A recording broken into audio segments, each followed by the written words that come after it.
Embora as leis estejam avançando em relação aos direitos da comunidade LGBT, o preconceito ainda persiste em nossa sociedade. Entre os indígenas dessa comunidade, o preconceito é duplamente praticado. Movimentos e ativistas que defendem a causa avaliam que a diversidade de gênero nas comunidades indígenas ainda é vista e tratada como tabu. A reportagem é de Larissa Borer. Notícias como a da indígena transexual Majur Traitou, de 30 anos, que se tornou oficialmente cacique da aldeia Apiduparu, da terra Tadarimana, em Rondonópolis, Mato Grosso, são incomuns. Mas, segundo a ativista indígena pela diversidade sexual, Bia Pancararu, não foi sempre assim. Os indígenas, antes da colonização, não tinham problemas com a sua sexualidade e com quem se relacionavam. Este padrão só foi introduzido na cultura dos povos originários brasileiros após a chegada dos colonizadores. E como forma de mostrar que se relacionar com pessoas do mesmo sexo era algo abominável, os missionários executaram Tibira Tupinambá, primeiro indígena morto pela sua orientação sexual. Acho que a gente não existe, né? Que a homossexualidade num contexto indígena, étnico, não existe, como se nossos povos e nossa tradição não permitisse a nossa liberdade e diversidade sexual, inclusive, né? Esse processo de homofobia, né, é um processo extremamente branco e colonizador, porque, historicamente falando, os povos das Américas, povos tradicionais das Américas, do Canadá até a Patagônia, há relatos de pessoas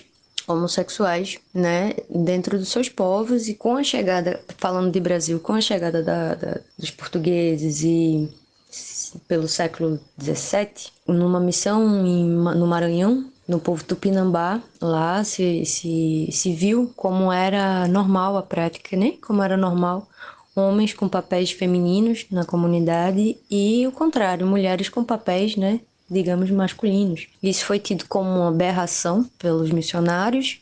Pegaram Tibira, Tupinambá, no Maranhão, e explodiram ele num canhão para dar assim como exemplo a outros, como esse comportamento era abominável e que esse seria o destino para quem fizesse isso. Então, se falar de indígenas LGBT na nossa sociedade é exatamente lembrar de quem nós éramos, né? Para Bia Pancararu, a LGBTfobia existe e perpetua nas comunidades indígenas, mas de maneira mascarada. Inclusive, essa falta de acolhimento no próprio território são estímulos negativos para jovens indígenas LGBT que entram em depressão. E a LGBTfobia existe sim dentro das comunidades indígenas de diversas formas. E ela é mascarada na grande mídia, sabe? Assim, não é assunto, né? E muitas vezes não é assunto dentro dos próprios territórios. Eu sinto um ataque vindo muitas vezes até das nossas próprias bases, assim, das nossas lideranças, de alguns preconceituosos indígenas, né? Claro, que não conseguem enxergar como é benéfico ter jovens e LGBTs indígenas num movimento, numa posição de liderança e de representatividade de seus povos. A gente passa por uma crescente também, infelizmente, de casos de depressão, processos de sofrimento mental, principalmente da juventude, de como se assumir dentro da aldeia, num lugar onde não existe anonimato, onde todo mundo se conhece, todo mundo sabe quem você é pai, de quem você é filho. Então todo mundo se sente um pouco no direito de opinar, que é muito em comunidade e comunitário. É tudo coletivo mesmo, né? Seja as coisas boas, as ruins e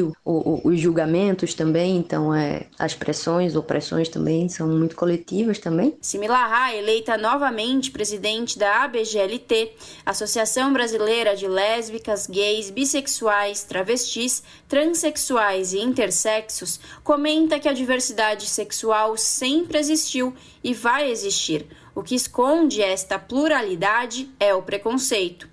E a única forma de quebrar o preconceito é dando representatividade para a comunidade LGBT, para que lugares que antes não eram possíveis de serem ocupados comecem cada vez mais a serem preenchidos de forma diversificada. Existe humanidade, vai existir transgeneridade, vai existir homossexualidade, vai existir as LGBTQ+, porque somos humanas.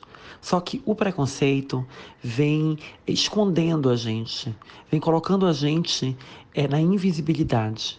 E a gente luta por anos para sair dessa invisibilidade e nos tornarmos visíveis.